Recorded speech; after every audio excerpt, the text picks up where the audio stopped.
안녕하십니까, 비너스입니다.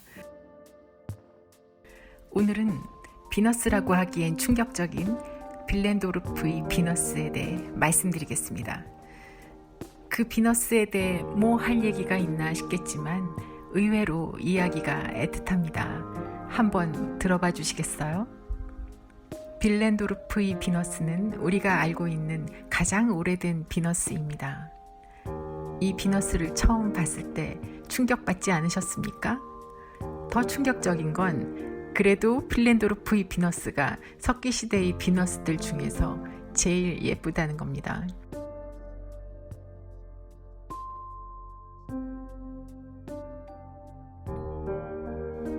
보세요. 빌렌도르프가 제일 예쁘죠? 그래도 인정이 안 되는 겁니다. 왜 이딴 걸 비너스라고까지 할까? 그냥 빌렌도르프의 여인상 정도면 되잖아? 그렇지만 이 말도 안 되는 이름에는 이유가 있지 않을까요? 저는 생각을 거듭했어요. 결국 저는 빌렌도르프의 비너스를 이해할 수 없었습니다. 저는 그 장면을 이해할 수 없어요. 한 번이라도 뭔가의 이름을 지어본 적이 있다면 이름을 짓는다는 게 어렵다는 걸 아실 거예요. 이름은 그것의 정체성이며 그렇게 소개받고 싶은 희망이기도 하기 때문입니다. 그토록 이름은 소중하지만 그와는 별개로 그 이름이라는 게 누구나 언제나 어떻게든 지을 수 있는 것입니다. 자기 맘대로 아무 인과관계 없는 이름도 지어줄 수 있는 거예요. 우리가 빌렌도르프의 비너스에 대해 자꾸 갸우뚱거리면서 공감할 수 없는 이유도 그것입니다. 그 과도한 이름을 대체 어떻게 하면 좋을까요? 비너스라는 이름의 장명, 그것에 대해 정말 저는 할 이야기가 많습니다.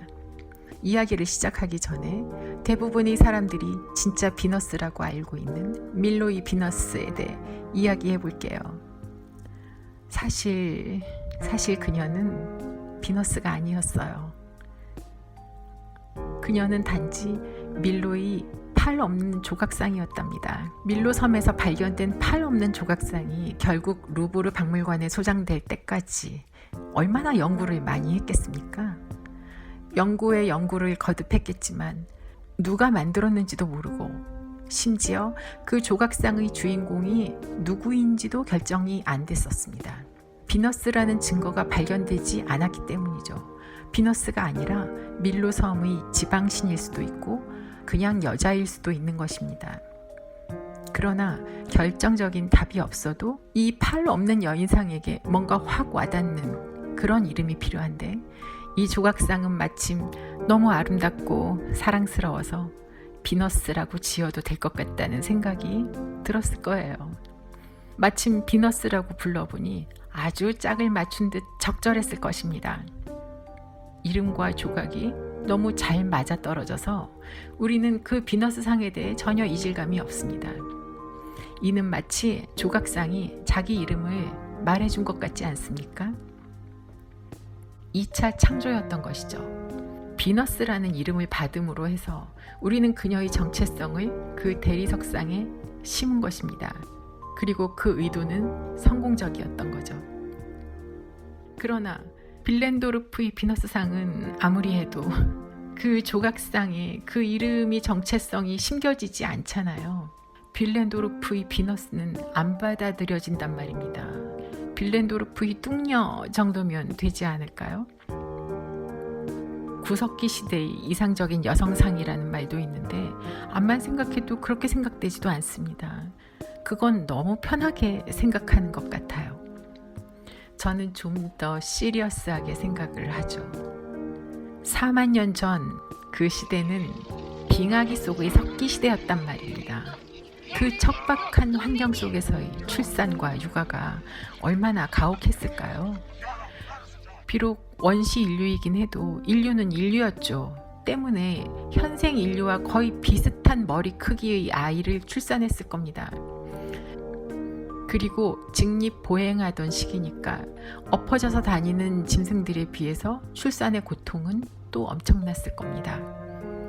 의사도 약도 없던 그 시절의 출산, 그 출산은 목숨을 건 일이었을 겁니다. 제가 그때의 소녀라고 생각을 해보면 저는 초경을 하자마자 임신이 시작되었을 것입니다. 그리고 길거리의 길고양이처럼 임신은 자꾸 되었을 거고요. 임신을 피할 수도 없을 거고요. 이건 마치 10달마다 시한부 인생을 사는 그런 삶이 아니었을까요? 이번 출산에서도 살아남기를 간절히 빌 수밖에 없었을 것입니다.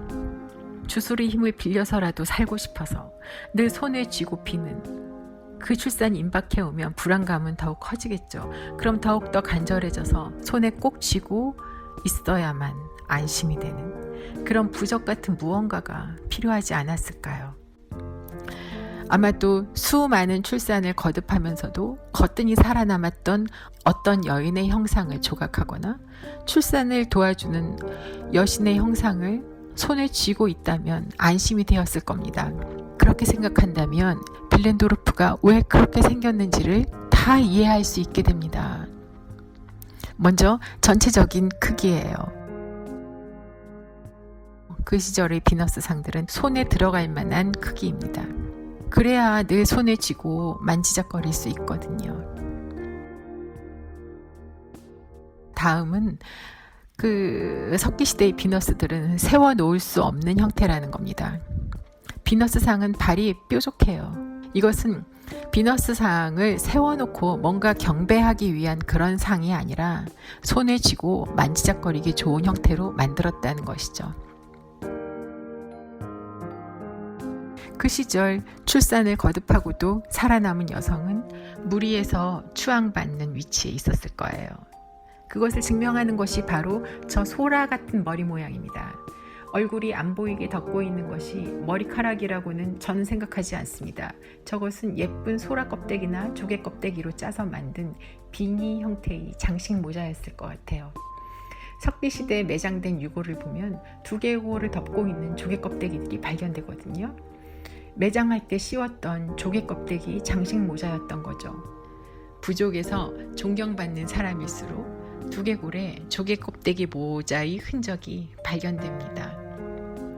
어쩌면 이런 장식 모자를 쓰고 안전한 출산을 기원하는 주술의식을 행했을 수도 있어요.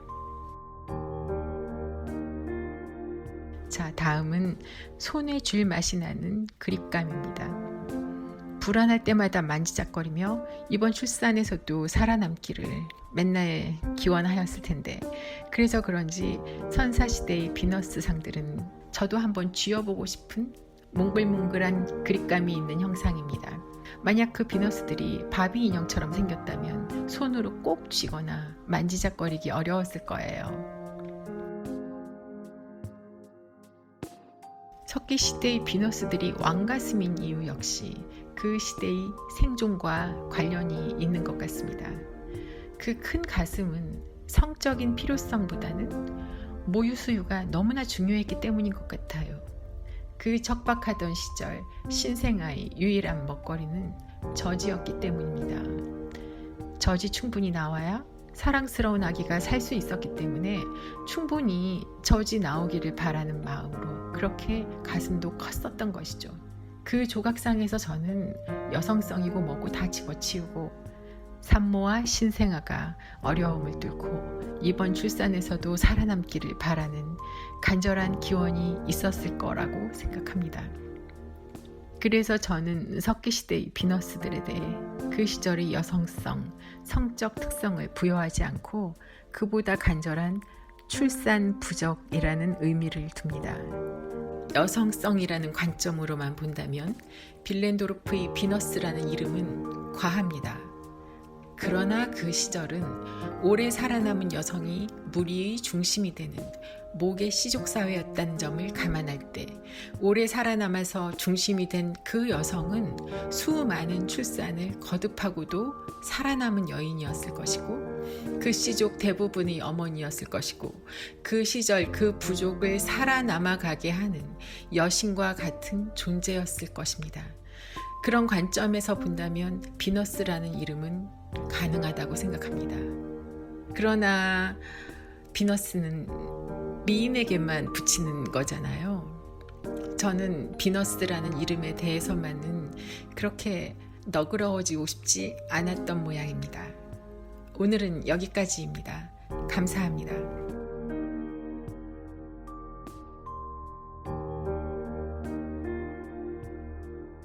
오늘 내용이 마음에 드셨기를 바랍니다. 좋아요, 댓글, 구독은 저희 채널 발전에 큰 도움이 됩니다. 끝까지 들어주셔서 감사합니다.